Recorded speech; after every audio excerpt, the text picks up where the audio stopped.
எல்லாருக்கும் வணக்கம். ஒரே நாளில் தாவேகாவுடைய அமைச்சர் பெருமக்கள் சிலரின் மீது அவர்களுடைய செயல்பாடுகளின் மீது சில சர்ச்சைகளும் விமர்சனங்களும் வந்திருக்குது. அதே போல தாவேகாவுடைய அரசின் கட்டுப்பாட்டினில் செயல்படுகிற காவல்துறையில் இருக்கக்கூடிய சில காவல்துறை அதிகாரிகளுடைய செயல்பாடுகளின் மீது சில விமர்சனங்களும் வந்திருக்குது. சரி, முதல் விஷயம், இந்த கோயம்புத்தூரில் 10 வயது சிறுமி கடத்தி செல்லப்பட்டு பாலியல் வன்புணர்வுக்கு உட்படுத்தப்பட்டு சிதைக்கப்பட்டு கொலை செய்யப்பட்ட அந்த ஒரு விஷயம் தமிழ்நாட்டையே உலுக்கியது. எல்லாருமே நெஞ்சு பதச்சு போனாங்க. அந்த ஒரு சம்பவம், அந்த சம்பவத்தை பற்றி காவல்துறை அதிகாரிகள்கிட்ட பத்திரிகையாளர்கள் பேட்டி எடுக்கும்போது, அது பேட்டி எடுக்கும்போதோ அல்லது பேட்டி எடுக்கிறதுக்கு முன்னாடியோ அல்லது கேமரா ஆனில் இருக்கா இல்லையா அப்படிங்கிறது அவங்களுக்கு தெரியறதுக்கு முன்னாடியோ நமக்கு தெரியாது. ஆனால் அப்படி ஒரு காணொலி 3 காவல்துறை அதிகாரிகள் அந்த பேட்டி கொடுக்கக்கூடிய இடத்துல உட்காந்துக்கிட்டு ஜாலியாக சிரித்து பேசிக்கிட்டு அப்படி ஒரு ரொம்பவும் ஜாலியாக இருக்கிற மாதிரியான ஒரு காமெடி பண்ணிகிட்டு இருக்கிற மாதிரியான ஒரு காட்சி ஒன்று சமூக வலைதளங்களில் பரவிட்டு இருந்துச்சு. அது ஒன்று. அதை பற்றி வெவ்வேறு விதமான பார்வைகள் இருக்குது. அது ஒன்று பார்ப்போம். இன்னொன்று, அமைச்சர் கீர்த்தனா அவர்கள், தொழில்துறை அமைச்சர் கீர்த்தனா அவர்கள்கிட்ட பத்திரிகையாளர்கள் இந்த கேள்வியை போய் கேட்குறாங்க. ஒரு பெண்ணா இப்படிப்பட்ட ஒரு சிறுமிக்கு இப்படி ஒரு கோர சம்பவம் நிகழ்ந்ததை நீங்கள் எப்படி பார்க்குறீங்க அப்படின்ற ஒரு கேள்வி அவங்ககிட்ட கேட்கும்போது அவங்க கொடுத்த ரியாக்ஷன், அதுபோக மதுவிலக்குத்துறை அமைச்சர் விக்னேஷ் அவர் கொடுத்த ஒரு சர்ச்சையான ஒரு பதில், அதே மாதிரி இதே அமைச்சர் கீர்த்தனா அவர்கள் அரசு மருத்துவமனையை பார்வையிட போயிட்டு அங்கே ஏற்பட்ட ஒரு சர்ச்சை, இதெல்லாம் இன்னைக்கு ஓடிட்டு இருக்குது. இதை எந்த கண்ணோட்டத்தில் நம்ம பார்க்கலாம்? எடுப்பில் மொத்தமாக அவங்கள குறை சொல்லி அவங்கள முத்திரை குத்தி அவங்கள ஒதுக்கி வைக்கணும், அல்லது அவங்கள மொத்தமாக ஒரு சரியில்லாதவங்க அப்படிங்கிற இடத்த நோக்கி அவங்கள தள்ளணும் அப்படின்ற மாதிரியா, அல்லது இதை வேறு எந்த மாதிரியான பார்வைகள் மக்கள் இதை பார்க்கலாம் அல்லது அணுகலாம் அப்படிங்கிறத பற்றி எனக்கு தோன்ற ஒரு சில விஷயங்களை நான் உங்ககிட்ட பகிர்ந்துக்கிறேன். அதே மாதிரி நான் பேசுகிறதே கூட, தம்பி இது இப்படி இல்லை அப்படி இருந்தால் சரியாக இருக்கும், நீ சொல்கிறது இந்த இடத்துல தப்பாக இருக்குது அப்படின்ற மாதிரி உங்களுக்கு என்ன கருத்து தோணினாலும் தாராளமாக நீங்கள் கமெண்ட்டில் சொல்லுங்கள். நியாயமாக இருக்கும் பட்சத்தில் நம்ம ஏற்றுக்கலாம், அது ஒன்றும் தப்பு இல்லை. ரைட். முதல்ல இந்த போலீஸ் அதிகாரிகள் பேட்டி எடுக்கிற இடத்துல அவங்க ரொம்ப ஜாலியாக நகைச்சுவை பண்ணிக்கிட்டு சிரிச்சுக்கிட்டு பேசிகிட்டு இருந்த மாதிரியான ஒரு காணொலி ஒன்று வெளியாச்சு. ஆனால் அது வெளியான ஒரு கொஞ்ச நேரத்திலே பார்த்தீங்கன்னா நம்முடைய தாவேகா தோழர்கள், இது ஏஐ ஜெனரேட்டட் வீடியோ, இது ஒரிஜினல் கிடையாது, திமுகவை சேர்ந்தவர்கள் இதை ஏஐயில் மாற்றி ஒரு மாதிரி பண்ணிட்டாங்க, உருவாக்கப்பட்ட வீடியோ அப்படின்ற மாதிரி சொல்லிட்டு இருந்தாங்க. ஆனால் அதுக்கு பின்னாடி ஜெயா ப்ளஸ் செய்தி ஊடகமாக இருக்கட்டும் அல்லது மற்ற பாலிமரோ அல்லது மற்ற ஊடகங்கள்னு இருக்கட்டும், அவங்க அதுக்கான விளக்கத்தை கொடுத்துருக்காங்க. இல்லை, நாங்கள் நேரடியாக எடுத்த காட்சிகளை தான் நாங்கள் எங்களுடைய சேனலில் ஒளிபரப்பணும், இது ஏஐ ஜெனரேட்டட் வீடியோ இல்லை அப்படிங்கிற விளக்கத்தை அவங்க கொடுத்துருக்காங்க. ஆக்சுவலாக அது ஏஐ ஜெனரேட்டட் வீடியோ இல்லை, ஒரிஜினல் வீடியோ தான் அப்படிங்கிற தகவல் தான் நமக்கு இப்போ வந்துட்டு இருக்குது. அப்படின் போது தாவேகா நண்பர்கள்கிட்ட நான் ரொம்ப முக்கியமாக கேட்டுக்கொள்ள வேண்டிய விஷயம் என்ன அப்படின்னா, தயவு செஞ்சு திமுக பண்ண அந்த தப்பை பண்ணாதீங்க, சரிங்களா? அது என்னன்றது முதல்ல உறுதியாகட்டும். அது உண்மையாகவே அது எடுக்கப்பட்ட வீடியோவா அல்லது ஏஐ வீடியோவா அப்படின்றது அது முதல்ல உறுதி ஆகட்டும். எடுப்பிலே இப்படி ஒரு குற்றச்சாட்டு வைக்கிறாங்க, தாவேகா அரசின் கீழ் இயங்கக்கூடிய அதிகாரிகள் மேலே இப்படி ஒரு குற்றச்சாட்டு வருது அப்படின்ற காரணத்துக்காக, அதுக்கு முட்டு கொடுக்கறதுக்காக, அதுக்கு நான் போயிட்டு இல்லை இதை நான் எப்படியாச்சும் நான் அதை டைலூட் பண்ணுறேன், இது ஏஐ அப்படின்ட்டு நான் சொல்கிறேன் அப்படின்ட்டு நீங்கள் பண்ணீங்க அப்படின்னா அது எக்ஸ்போஸ் ஆகும்போது 1 மடங்கு கெட்ட பேர் இல்லை, 2 மடங்கு கெட்ட பேர் சேர்ந்து வரும்.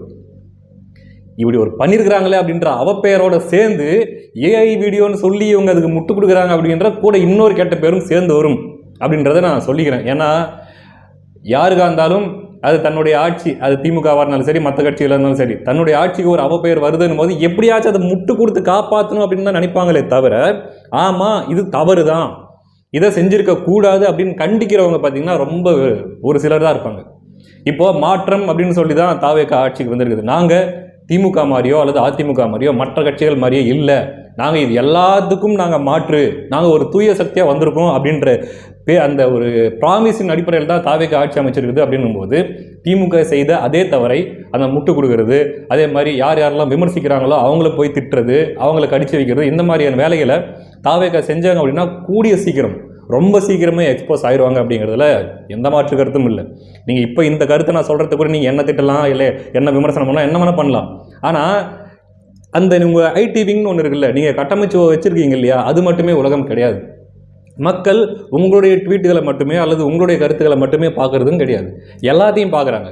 எல்லாத்தையும் பார்க்கும்போது இதையும் பார்க்குறாங்க, இதையும் பார்க்குறாங்க, இதையும் பார்க்குறாங்கன்னும் போது எது உண்மைத்தன்மை அப்படின்றத அவங்க ஆராய்ஞ்சு அவங்களுக்கு அது தெரிய வந்துடும். தெரிய வரும்போது மிகப்பெரிய கெட்ட பெயரை ஏற்படுத்தும்.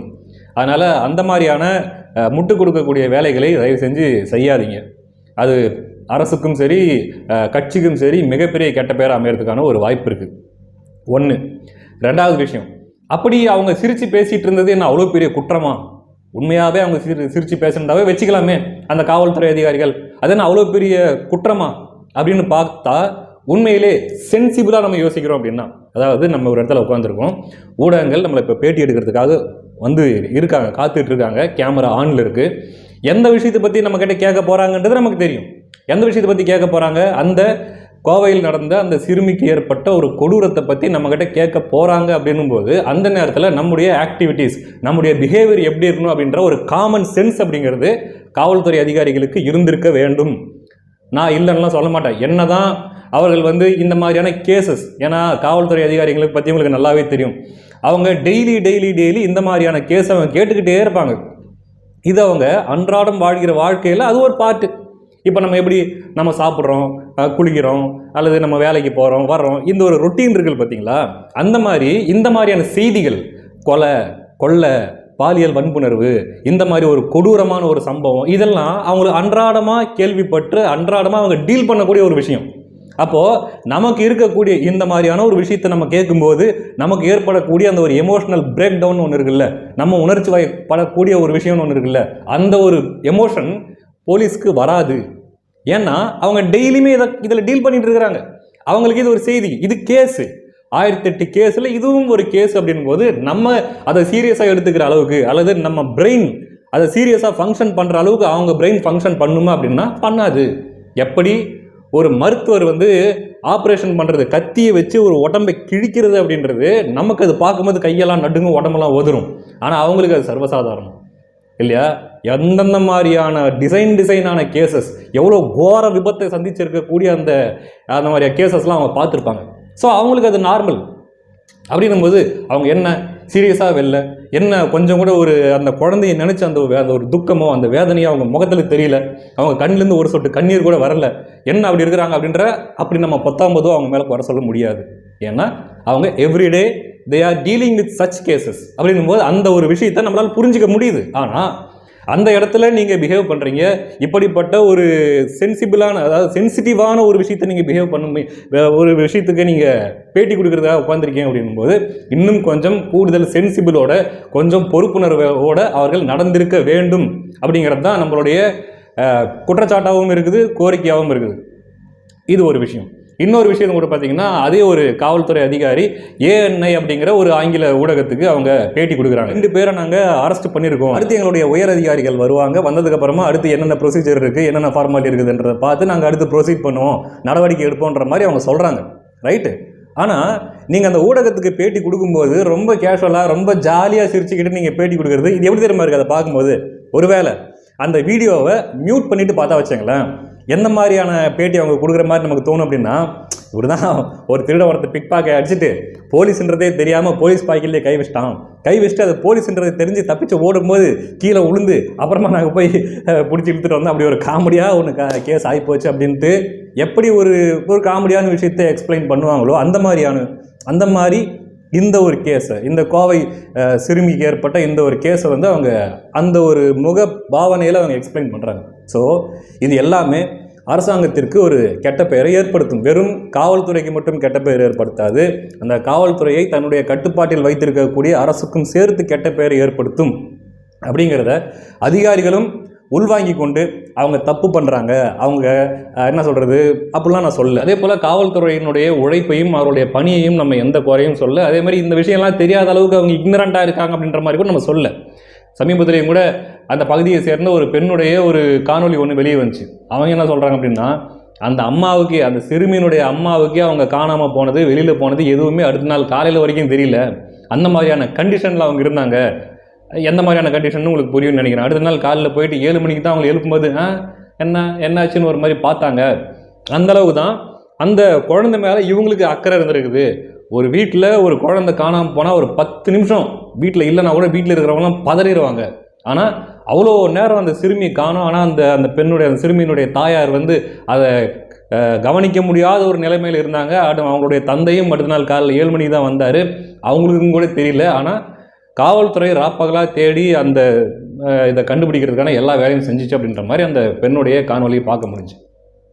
அப்போது காவல்துறை இந்த இடத்துல நம்ம குறை சொல்ல, அவர்களுடைய உழைப்பை குறை சொல்ல. உண்மையிலே ராத்திரி பகல் பார்க்காம சோறு தண்ணி இல்லாமல் அந்தளவுக்கு ரொம்ப கஷ்டப்பட்டு வேலை செய்கிறாங்க.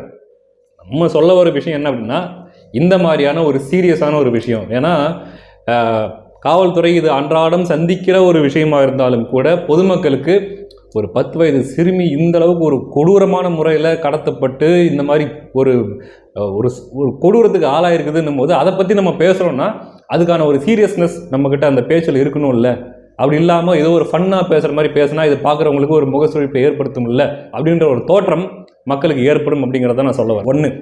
2வது, அமைச்சர் கீர்த்தனா அவர்கள் அவங்க பார்த்திங்கன்னா ஏற்கனவே அவங்க மேலே அவங்க உள்ளே வரும்போதே ஒரு குற்றச்சாட்டு இருந்துச்சு. ஏதோ ஒரு அவருடைய தெலுங்கு சமுதாய ஏதோ ஒரு சாதி சங்க நிகழ்ச்சியில் போய் கலந்துக்கிட்டு அந்த வாலெல்லாம் தூக்கி பிடிச்சிக்கிட்டு தன்னுடைய அந்த சாதியை உணர்வை வெளிப்படுத்தின மாதிரியான சில காட்சிகள், சில ஃபோட்டோக்கள்லாம் வெளியே வந்துச்சு. சரி, அதெல்லாம் கூட ஒரு பக்கம் இருக்கட்டும். அதேமாதிரி சட்டமன்றத்தில் அந்த சர்டிஃபிகேட்டை மறந்து விட்டுட்டு வந்து அதுக்கப்புறம் அங்கே ஒரு விமர்சனம் ஆச்சு. இப்போது அவங்கக்கிட்ட இதே கேள்வியை போய் அவங்க கேட்குறாங்க பத்திரிகையாளர்கள். என்ன அப்படின்னா, இந்த மாதிரி ஒரு சிறுமிக்கு ஒரு கொடூரமான ஒரு சம்பவம் நடந்திருக்கு. ஒரு பெண்ணாக, நீங்களும் ஒரு பெண்ணாக தான் இருக்கீங்க, ஒரு பெண்ணாக நீங்கள் எப்படி இதை பார்க்குறீங்க அப்படின்ற கேள்வி அவங்க கேட்குறாங்க. இந்த கேள்விக்கு சிரிக்க வேண்டிய அவசியம் கட்டாயம் எங்கிருந்து இருக்குது? அதே போல் அவங்க என்ன மாதிரி விளக்கம் கொடுக்குறாங்கன்னா, இது அட்மினிஸ்ட்ரேஷன் சம்மந்தப்பட்ட விஷயம், நம்ம பொலிட்டிக்கலாக பேசுகிறதா இருந்தால் நம்ம அப்புறமா பேசலாம் அப்படின்ற மாதிரி ஏதோ ஒன்று சொல்கிறாங்க. இதில் பொலிட்டிக்கல் இதில் என்ன இருக்குது? இதில் என்ன பாலிடிக்ஸ் இருக்குது? கோயம்புத்தூர் சம்பவம் வந்து தமிழ்நாட்டில் ஒரு பரபரப்பாக ஒரு பெண்ணா சார், இது இப்போ அட்மினிஸ்ட்ரேட்டிவ் ரிலேட்டடா பேசுவோம் சார். பொலிட்டிக்கல் ரிலேட்டடா 6 o'clock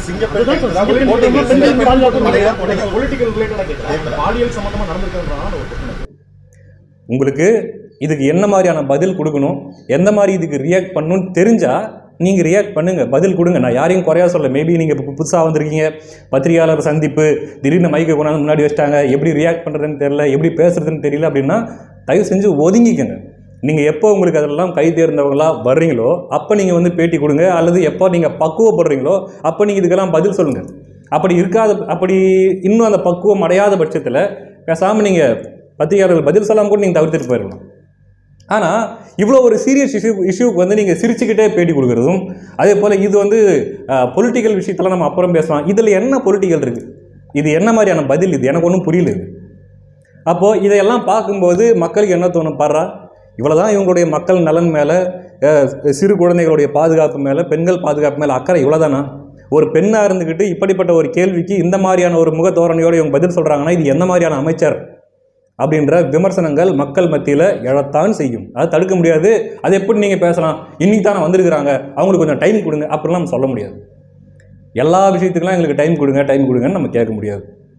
ஸோ இந்த மாதிரி விஷயத்தெல்லாம் இன்னும் கொஞ்சம் கூடுதல் கவனம் தேவை. அதே போல் நம்முடைய கீர்த்தனா அவர்கள் ஒரு அரசு மருத்துவமனைக்கு போகிறாங்க, போயிட்டு அங்கே ஆய்வுகள்லாம் பண்ணுறாங்க. அரசு மருத்துவமனை எப்படி இயங்குது, டாக்டர் எப்படி செயல்படுறாங்க, அப்படி இப்படின்னு சில ஆய்வுகள் மேற்கொள்கிறாங்க. ஆய்வுகள் மேற்கொண்டதோடு நிற்காமல் அதுக்கு பேக்ரவுண்ட் மியூசிக்கெல்லாம் போட்டு அது ஒரு ரீல்ஸாக எடுத்து போடுறாங்க.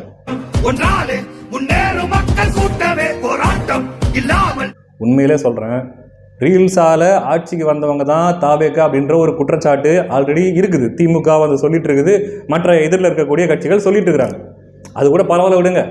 ஆனால் இப்படிப்பட்ட ரீல்ஸ் எல்லாம் கொஞ்சம் கூட ஒரு மெச்சூரிட்டி இல்லாமல் அமைச்சர்களும் சரி அல்லது கட்சியில் இருக்கக்கூடிய முக்கிய பொறுப்பினர்களும் சரி எடுத்து போட்டுக்கிட்டு இருந்தாங்க அப்படின்னா, எந்த ரீல்ஸால் ஆட்சிக்கு வந்தது தாவேகா அப்படின்ட்டு நம்பப்படுகிறதோ அதே ரீல்ஸால் மக்களிடத்தில் பயங்கரமாக கெட்ட பேர் ஆகி பேக் ஃபயர் ஆகிறதுக்கான வாய்ப்பும் இருக்கிறது. 1. 2வது, தொழில்துறை அமைச்சருக்கு அரசு மருத்துவமனையில் என்ன வேலை? அரசு மருத்துவமனையை ஆய்வு பண்ண வேண்டியது சுகாதாரத்துறை அமைச்சராக இருக்கக்கூடிய டாக்டர் பிரபு அவர்களுடைய வேலை இல்லையா? இவங்களுக்கு எதுக்கு ரீல்ஸ் போடுறதுக்காக வேண்டி நான் போய் ஹாஸ்பிட்டலில் போயிட்டு நான் ஆய்வு பண்ணுறேன்ட்டு போகிறாங்களா தெரியல. ஒருவேளை தாவேக்கால இருக்கக்கூடிய நண்பர்கள் இது என்ன விஷயம், எதுக்காக போனாங்க, ஏதாச்சும் உங்களுக்கு தெரிஞ்சு எதுக்காக ரீல்ஸ் போடுறாங்க, அதுக்கு பின்னாடி இருக்கக்கூடிய ஜஸ்டிஃபிகேஷன்ஸ் ஏதாச்சும் இருந்துச்சுன்னா நீங்கள் கமெண்ட்டில் நீங்கள் தாராளமாக சொல்லுங்கள், நான் கேட்டுக்கிறேன். ஆனால் பொதுவாக பார்க்கக்கூடிய மக்களுடைய பார்வையில் இதெல்லாம் ஒரு மாதிரி என்ன சொல்கிறது, நல்லா இல்லை அப்படிங்கிற மாதிரி தான் தெரியும். முகசுழிப்பை தான் ஏற்படுத்தும். அதனால் இன்னும் கொஞ்சம் கூடுதல் கவனமாக, கூடுதல் சென்சிபிளாக, சென்சிட்டிவான விஷயத்தை எப்படி கையாளணும் அப்படிங்கிற பக்குவத்தோட அமைச்சர்களும் சரி அதிகாரிகளும் சரி செயல்பட்டால் இந்த அரசாங்கத்துக்கு நல்லது அப்படிங்கிறத நம்ம சொல்லிக்கிறோம். 1. இன்னொன்று பார்த்திங்கன்னா, விக்னேஷ் அதாவது நம்முடைய மதுவிலக்குத்துறை அமைச்சர் விக்னேஷ் அவர்கள் பற்றி ஒரு கேள்வி கேட்குறாங்க. இந்த பாட்டிலுக்கு 10 ரூபா வாங்குறாங்க இல்லையா, இதை எப்படி ஒழிச்சிருவீங்களா அப்படின்ட்டு கேள்வி கேட்கும்போது அவர் என்ன சொல்கிறாரு, பாட்டிலுக்கு 10 ரூபா வாங்குறதுன்றது வந்து எல்லாம் ஒரே நாளில் ஒழிக்கக்கூடிய விஷயம் இல்லை, ஒரே கொஞ்ச நாளில் அதெல்லாம் மாற்றக்கூடிய விஷயம் இல்லை, it's a long term process அப்படின்ற மாதிரி ஒரு நியூஸ் கார்டு தான் நான் பார்த்தேன். நான் வந்து இந்த ஒரு சன் டிவியில் சன் டிவி போட்டிருந்தேன் அந்த ஒரு நியூஸ் கார்டை மட்டுமே வச்சுக்கிட்டு நான் அவர்களை குறை சொல்ல விரும்பவில்லை.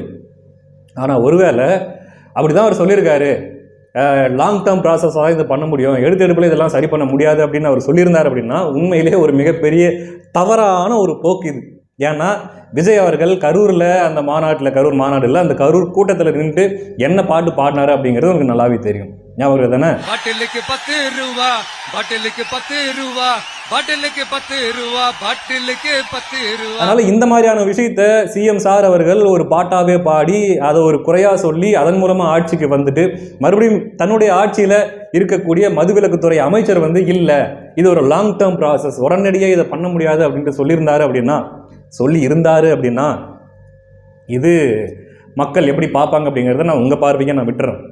ஏன்னா இந்த மாதிரியான விஷயங்கள், இந்த பாட்டிலுக்கு 10 ரூபான்ற மாதிரியான விஷயங்கள், இதெல்லாம் உடனடியாக தீர்க்கப்பட வேண்டிய விஷயங்கள். அதுக்கு நம்ம லாங் டேர்மாக தான் போயிட்டு நாங்கள் பண்ண முடியும்னா அப்படிலாம் இல்லை, அது உடனடியாக பண்ண முடியாமல் ஒரு சின்ன ஒரு சட்டம் போதும். இப்போயே கூட பார்த்தீங்கன்னா சென்னையில் நான் பாராட்டுறேன், சில நண்பர்கள்லாம் சொல்லி நான் கேட்டிருக்கேன், சென்னையில் பல இந்த மாதிரி மதுக்கடைகளில் பாட்டிலுக்கு 10 ரூபா வாங்குறது இல்லை, ஆல்ரெடி வாங்குறத நிறுத்திட்டாங்க அப்படின்ற மாதிரியான செய்திகள் நம்ம கேள்விப்படுறோம்.